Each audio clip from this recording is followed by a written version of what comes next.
There's a silence that arrives not from the absence of noise, but from the absence of feeling. It's the kind of silence you feel deep in your chest when you're standing in a brightly lit room, surrounded by people who admire you, yet you feel profoundly, unmistakably empty.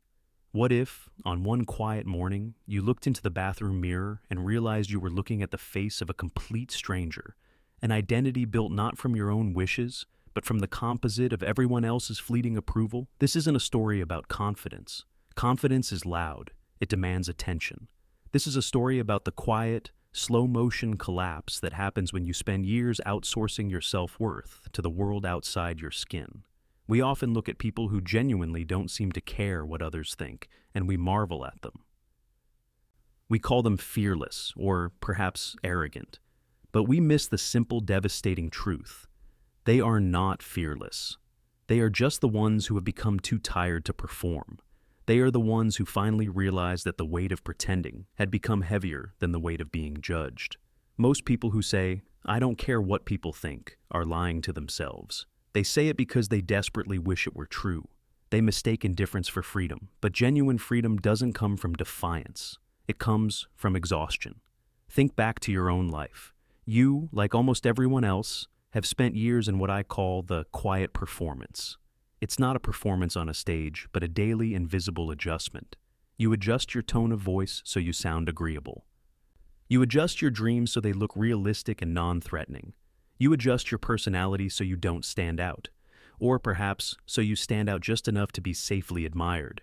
Each adjustment is small, almost imperceptible, a tiny shift in your internal compass, but together they form a mask. And once the mask is on for too long, you eventually forget that the face underneath, the real self, ever existed. This is the core pain, self-betrayal, fatigue. It is the profound weariness of constantly performing a role where you are not the writer, director, or lead actor. You are merely the vessel carrying the expectations of others. The tragedy here is not rejection. The tragedy is loss of self. As a cognitive psychology researcher, I've found that the internal cost of this sustained performance is far higher than most realize. Every psychologist will tell you that human beings are wired for social belonging. It's a core survival need. We seek acceptance because historically, being cast out meant physical death. But here is where the story gets darker, more subtle, and far more relevant to the modern experience of anhedonia. The brain treats social judgment, a harsh comment, a silent glare, a critical review, like a survival threat. Being judged triggers the same emotional circuitry once tied to physical danger. The panic you feel when you are misunderstood is not social anxiety alone. It is an echo of ancient biological fear. So you learn to preemptively shut down the parts of yourself that might invite danger. You learn to make yourself smaller, softer, safer. This is the moment the emotional shutdown begins. You are sacrificing your capacity for joy for the promise of safety. You stop pursuing the things that truly excite you because the risk of being judged for them is too great. The world sees a compliant, functioning adult. But internally, the lights are slowly being dimmed. You are trading vibrant life for passive acceptance. And that, my friend, is the recipe for the unique emotional hollowness we call anhedonia. The people who break free, who finally stop caring, don't wake up magically fearless. They wake up exhausted. They realize that they are losing themselves far faster than they are losing other people's opinions. The discomfort of continually shrinking their true self eventually becomes louder and more unbearable than the discomfort of facing inevitable judgment. This is the quiet crossroads: pretend or live. And they choose to live, even if it means walking alone for a while. That choice changes the entire architecture of their self-worth. It stops being outsourced. This journey begins with an observation, a moment many of us have experienced but never truly named. Imagine this scene. It is 2 a.m. in a quiet, modern American suburb. The air is still, save for the distant hum of an HVAC unit. You are not asleep. You are staring at the ceiling of your apartment in Portland, or maybe your small home office in Austin. The screen of your phone is dark, but the anxiety is bright. You had a conversation today, a simple, harmless conversation with a colleague, a neighbor, or maybe even a family member. You said something honest, something that risked disagreement. It was not a grand moment of rebellion. It was a small, authentic truth. And now, Hours later, your mind is meticulously replaying the entire exchange. You are not analyzing the content of the conversation. You are conducting an autopsy of your social image. Did my voice sound too sharp? Did they misunderstand my intention? Will they tell others I was difficult or naive? You find yourself doing what the video mentioned, conducting a quiet performance analysis. You are judging yourself through the invisible eyes of others. This is the weight, the heavy, suffocating blanket of projected opinion that keeps you awake. It is a burden that comes from treating your identity not as a constant, but as a leaky bucket of validation. Imagine your self-worth as a container. When someone praises you, approves of your outfit, or validates your career choice, you get a rush of water poured into the bucket. You feel full. But the bucket is riddled with tiny, invisible holes, the holes of self-doubt and external dependence. The water drains out rapidly.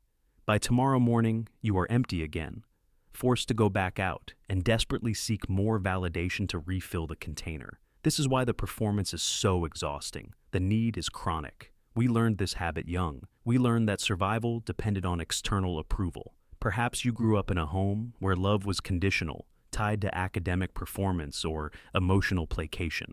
Maybe in school, fitting into the right social category was the only way to avoid the deep pain of exclusion. Regardless of the source, your internal wiring was set to a default mode. Maximize acceptance, minimize friction. And the result is the echo chamber of identity. Your identity should be a vast, quiet landscape where you can walk freely and hear the sound of your own steps. Instead, it has become a closed, soundproof room. When you try to speak your authentic truth, you don't hear your voice clearly. All you hear is the reverberation of what everyone else expects of you, the image they need you to be. You are not living your life. You are merely residing in the echo chamber they have built for you. And here is the psychological irony. The very act of constantly seeking approval to feel safe is what makes you feel most unsafe in your own skin. You become disconnected from your core self, your inner pilot. You become a passenger in your own life, perpetually flying on the numb autopilot of pleasing others, always checking the external control tower for permission to exist. This separation, this deliberate, self-imposed distance from your true desires is the fertile ground for deep-seated emotional shutdown. Why is this performance so exhausting, and why does the freedom of letting go feel so intensely difficult, almost biologically wrong? The answer lies in the subtle but profound hijacking of your reward system. The video mentioned that the brain treats judgment like a survival threat. Let's look closer at the neurological architecture of that fear. Your brain has two primary motivation circuits: the safety circuit, extrinsic. This circuit is hypervigilant. When you avoid criticism, get a compliment, or receive a batch of likes on a post, the brain releases a quick hit of dopamine associated with extrinsic reward, a reward that comes from outside. This is your ancient wiring signaling. I am accepted. I am safe. This feedback loop is fast, immediate, and addictive. It's like a sugary snack. The joy circuit, intrinsic. This circuit is tied to internal fulfillment. The deep satisfaction you feel when you solve a complex problem, master a skill, or create something that truly matters only to you. This is the reward of intrinsic motivation. This dopamine release is slower, deeper, and more sustained. It's a nourishing meal. Here is the neurological trade-off, the sacrifice at the core of the quiet performance. You sacrifice the joy circuit to service the safety circuit. When you are constantly adjusting your behavior to maximize safety, approval, you become chronically reliant on those external, extrinsic dopamine hits. Your dopamine receptors become desensitized to the quieter, slower rewards of intrinsic fulfillment. Why struggle for 3 months to write a difficult, honest essay when you can get an immediate rush of safety dopamine just by being agreeable at the staff meeting? The result is anhedonia. Anhedonia, in this context, is not necessarily a diagnosis. It is a neurological state of emotional disarmament. It's the brain's way of saying, I am so overwhelmed by the continuous threat of judgment that I cannot afford to feel joy anymore. Joy is risky. Joy means being fully present, fully exposed, and fully invested in something that might be criticized. So, the system opts for a low-energy, low-risk state, numbness. You become a high-functioning machine capable of executing tasks, maintaining relationships, and paying bills. But you lose the capacity to genuinely anticipate, experience, or savor pleasure. You might go on vacation, finish a passion project, or receive a promotion, and yet feel that dreadful, unsettling stillness instead of elation. The external reward circuit is activated, but the internal sense of aliveness remains dark. The reason true freedom from opinion feels impossible is because breaking free means denying your brain the quick fix safety dose it has been conditioned to crave. It requires a neurological shift, a deliberate, uncomfortable resensitization of the joy circuit. It requires facing the primal panic that sets in when the external validation disappears, trusting that the internal mechanism can sustain you. You are attempting to rewire years of survival conditioning, and that is why it feels like an existential battle, not just a matter of changing your mind. The relentless pursuit of external approval doesn't just exhaust you. It fundamentally corrupts your relationship with your own identity. The core problem is that you have made the fatal error of believing that your identity is negotiable. You've treated it like a piece of code that must be constantly patched and updated based on the bug reports and user reviews you receive from the outside world. This is the second-hand self. Think about the sheer complexity of this task. You are trying to synthesize hundreds of conflicting opinions into one coherent, likable persona. Your colleague needs you to be ambitious and sharp. Your partner needs you to be gentle and accommodating. Your parent needs you to be stable and predictable. You are trying to be all things to all people, and the only possible outcome is identity confusion. When does this confusion manifest? It happens in those moments of genuine stillness, when the performance temporarily stops. You finish a long workday, the door closes, and the mask slips off.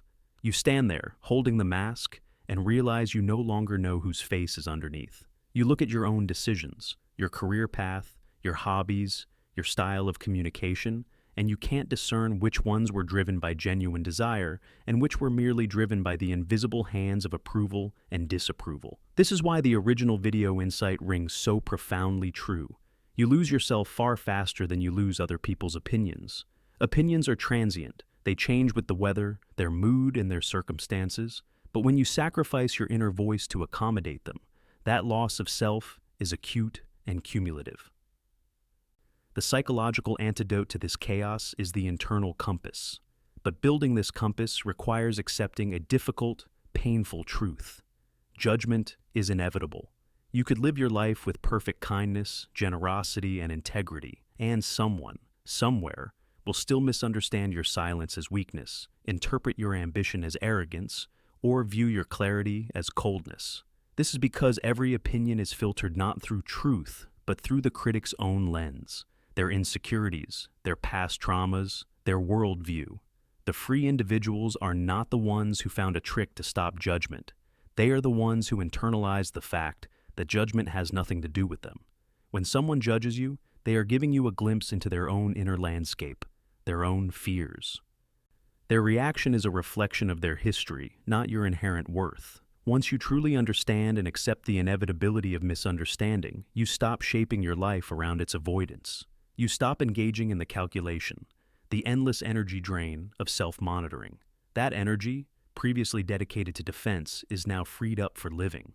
This liberation is not about being cold or indifferent. It is about recognizing that your self-respect must be your foundation, not your negotiable asset. This brings us to the core distinction, the crucial insight that shifts this conversation from standard self-help to profound self-understanding. Anhedonia is not apathy. When you are emotionally numb, the world, including yourself, assumes you are apathetic, that you simply don't care, that you lack motivation or drive. This is the great misunderstanding. You are not without care, you are simply too exhausted to feel.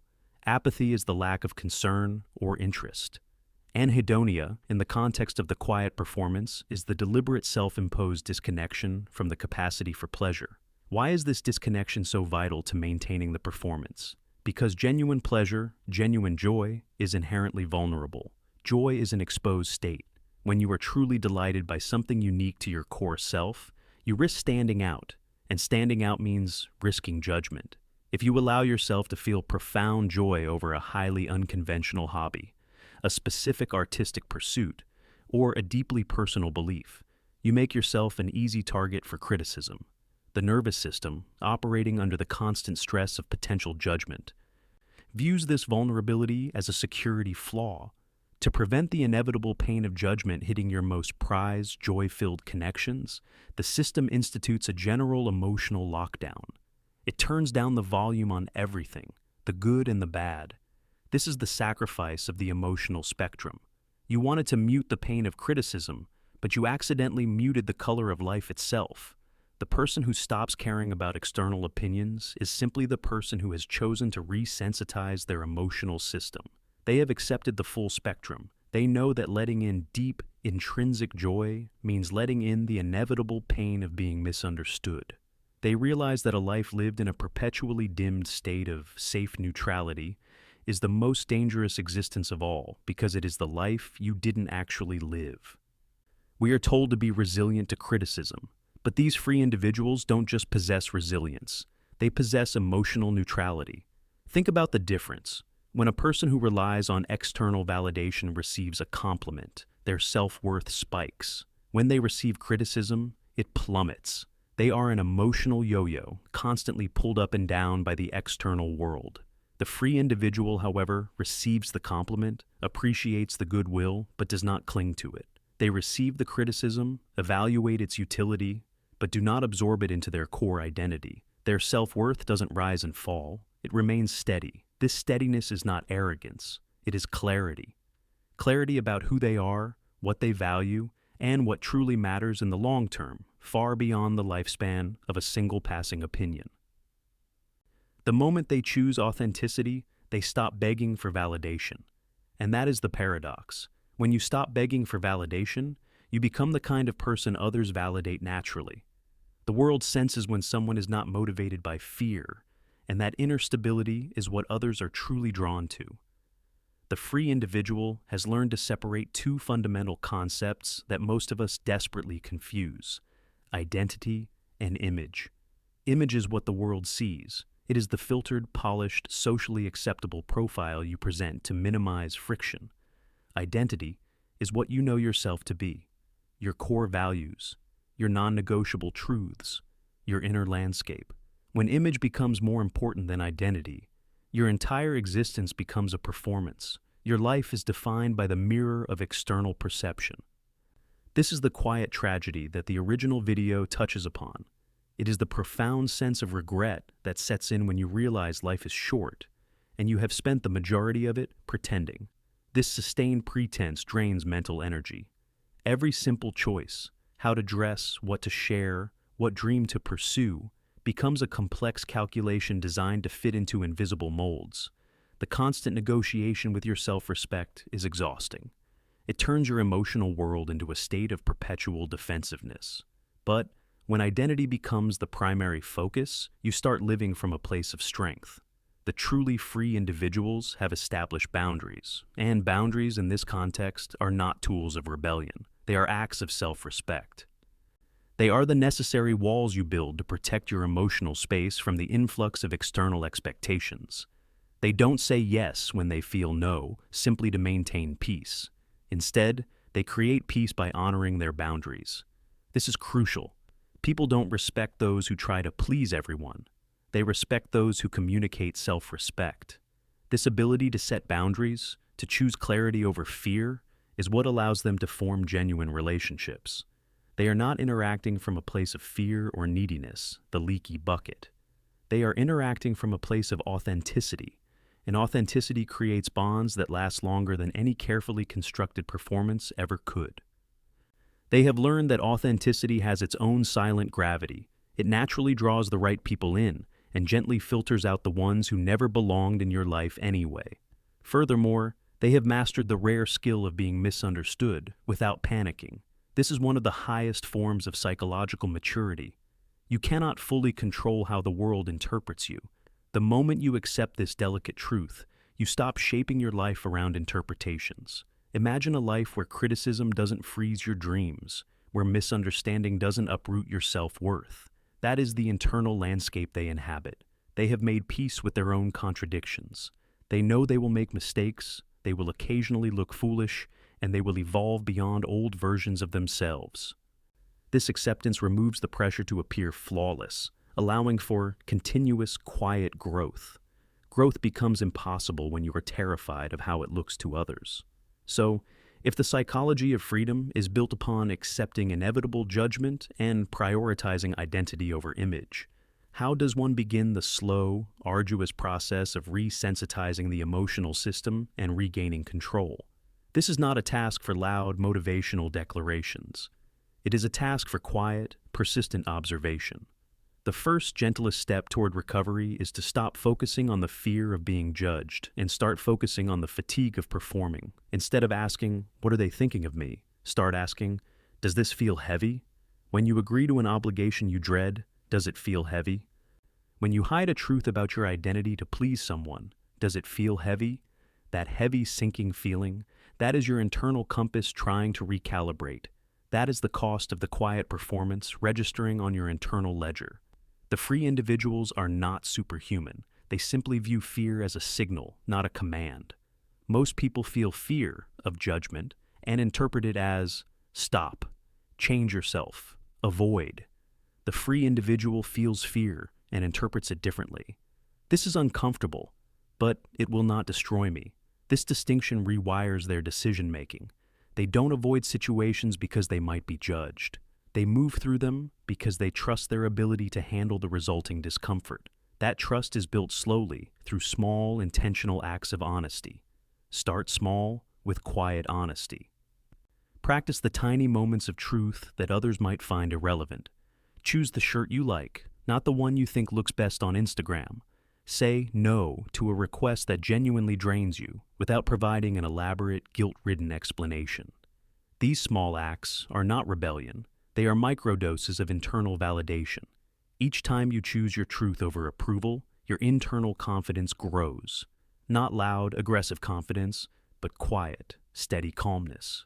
You are training your brain to trust the intrinsic reward system again. You are proving to your nervous system that it is safe to value your own feelings over external safety signals. Another crucial practice is emotional neutrality, but applied internally. You are not trying to eliminate the feeling of disappointment when someone criticizes you. That is impossible. Instead, you are learning to evaluate, not absorb. When a critical opinion arrives, treat it like an email you read, but do not immediately reply to. Is there 5% of useful information in it? Take that 5%. Discard the 95% that belongs to the critic's own fears and projections. You are the filter. You are the editor. You decide what is yours to carry and what is not. This quiet, subtle detachment is the mastery of release. Most people cling. They cling to judgments, cling to misunderstandings, cling to how they were perceived. But the individual who is choosing freedom has mastered the art of letting things pass. They know when someone's reaction says more about that person than it does about them. And because they don't cling, they don't crumble. The journey to not caring about opinions is ultimately the story of learning to give yourself the approval you once desperately sought from the world. We spend decades waiting for the world to recognize our worth. We wait for the applause, the title, the social affirmation. But the free individual learns to end the waiting. They realize that inner recognition, that quiet, unwavering knowledge of their own value, must become their absolute foundation. When you stop needing the world to validate your identity, you stop negotiating with your self-respect. That is a strength that cannot be taken away. This freedom isn't about arrogance or indifference. It's about maturity. It is the recognition that the meaning of life is not to be admired, but to be lived. The psychology of freedom is the choice to accept the weight of reality, rather than the weight of expectation. The weight of reality is simply your own life, your true desires, your inevitable flaws, your chosen direction.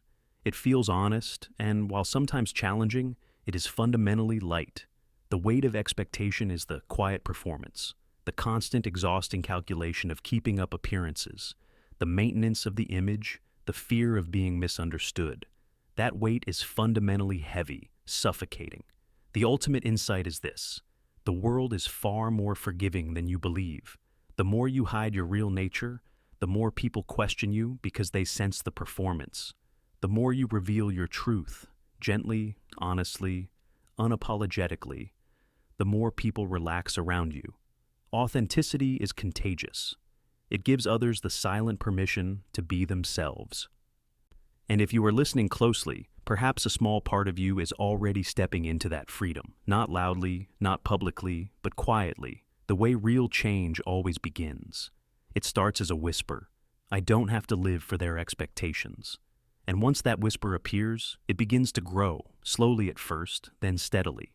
And one day, you wake up with the same inner steadiness you once admired in others. Because the truth is, the psychology of people who don't care about opinions is not about them. It's about the version of yourself you have been afraid to meet. The version of you who is no longer performing, no longer shrinking, no longer negotiating with your identity. It's the version of you who simply exists fully, honestly, and unapologetically. And perhaps that version is closer than you think.